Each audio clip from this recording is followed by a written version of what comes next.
Sesuai laporan polisi nomor 61 garis miring angka 03 dari 2020 Sulsel tanggal 16 Maret 2020. Ini bagaimana Komandan? Jadi berdasarkan informasi bahwa yang bersangkutan membeli barang di Parepare kemudian menuju ke Baru.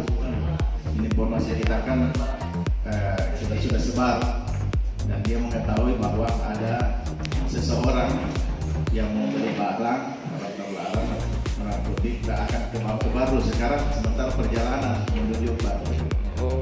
Pas titiknya kita melawan, setelah kita cegat, kemudian kita lakukan penggeledahan dan betul kita dapatkan barang bukti di dalam bungkusan rokok. Tidak. Untuk barang buktinya sendiri, apakah sudah ada atau dikirim kemana? Sudah dilapor. Sudah ada, tapi kita sudah kirim ke lapor untuk tidak betul 63 ataukah bukan? Iya. Oh iya, bentukan jadi sementara sudah Sudah dikirim ke lapor. Yang tentukan itu kan lapor.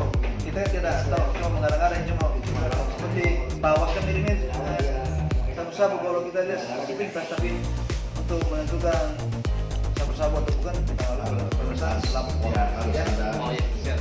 hasil dari laboratorium forensik. Nah, gitu. Terima kasih. Kalau di saat melakukan penangkapan Komandan tidak melakukan perlawanan ke pelaku? Tidak. Karena ini barangnya sudah di Makassar, jadi kita melalui foto saja. Ini bungkusan HP juga ada. Kemudian alat timbang dengan barang lain sasetnya 2 saset. Tidak